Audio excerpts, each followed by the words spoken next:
Vikhrs are remarkable missiles. They're fast, lots of penetration, blast frag sleeve. Look quite sleek too. They also got a proximity fuse for taking out aerial targets.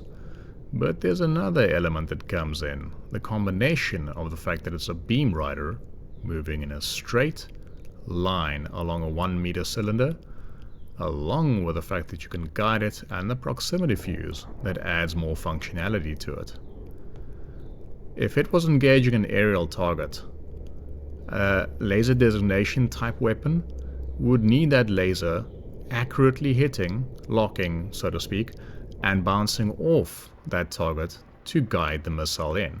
However, the Vikhr, you could guide it even onto a target in the pitch black that's just popping flares, as long as you keep that little tracking gate aimed at the middle of the source of where you think the target is. That Vikhr will fly straight there, and odds are the proximity fuse can maybe pop that target full of fragmentation when it gets near enough. And this leads to a super secret technique I'm about to share with you today that's been practiced by millions of real-life Black Shark pilots. Intercepting missiles mid-flight. Yes, you can become your own little Iron Dome or SA-15 Tor, protecting yourself from SAMs and other incoming missiles. Except, unlike Iron Dome or Tor, you don't have a fancy, large ground radar tracking fast-moving projectiles to allow you to intercept them at any angle. Instead, you're relying on that straight flight path, that proximity fuse, and your skill to pop that thing out of the sky. So what you want for this is you want your usual master arm on, outboard pylon selected for the Vikhrs, along with your laser armed.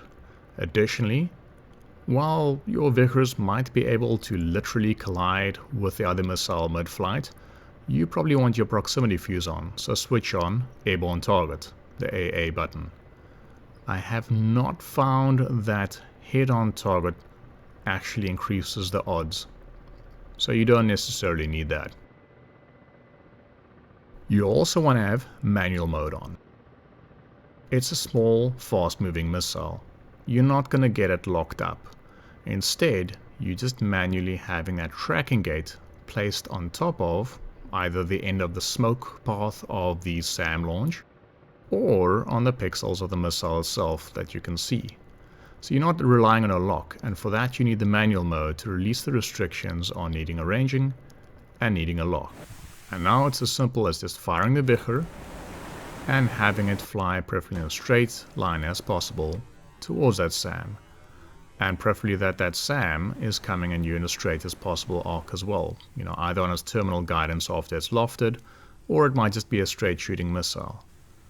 If that missile is curving or your Vikhr is curving, obviously the odds of an interception are less since you don't know the distance of when they're crossing by one another.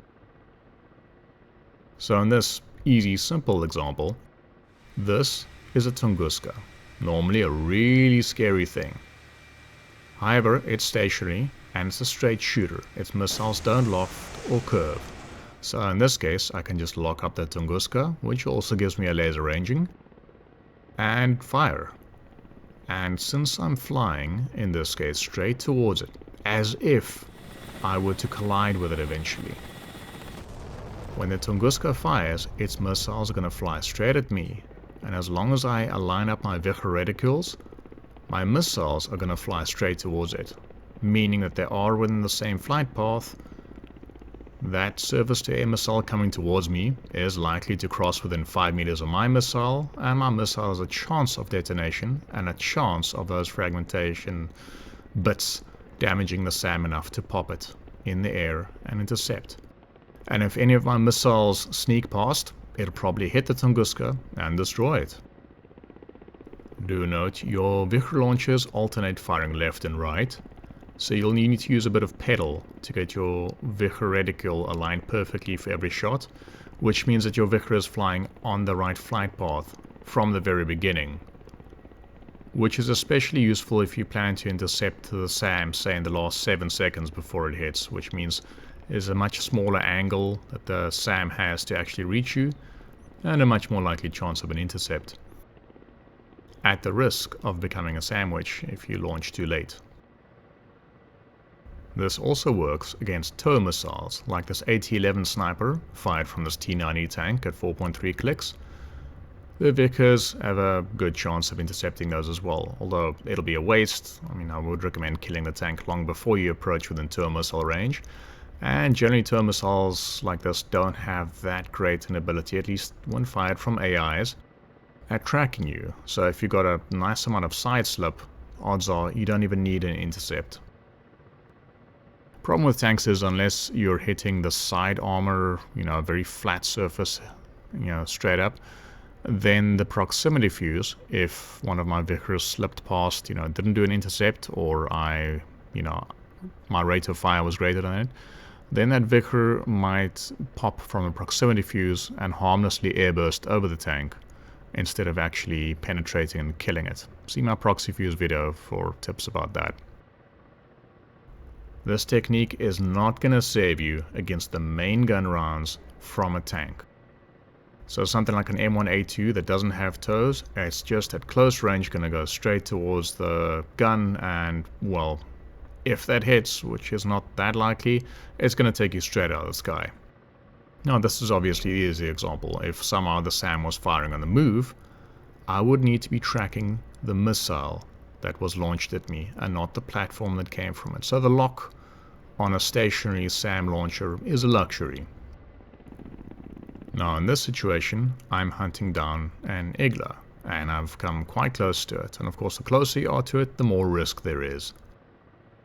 So it launches, and I use the helmet sight to basically put my aim on top of the end of where I think the smoke is, and I happen to get an intercept. But that is far from guaranteed, and obviously a lot more risk. You can also do this again, for example, against AI Apache launched a Hellfire at me. I put the tracking gate on top of the smoke, and fortunately Hellfires are quite fat missiles, so I'm able to guide it in. And since the AI Helos tend to only launch one missile at a time, if I stagger it out, fire a second Vikhr, if I see the first missile then happen to get an intercept, and I didn't need both of them to take out the Hellfire, I can then guide the second missile onto the Apache and frag it like that.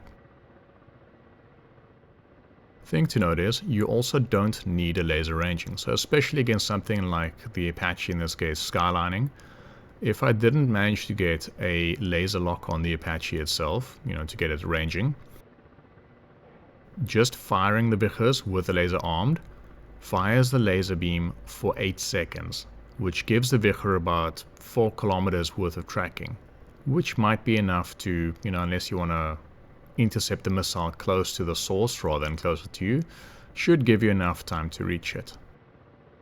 I might be doing a tutorial soon on how to handle the AI helicopters, not that it's your role and solemn duty to take care of airborne targets, but it's a possibility.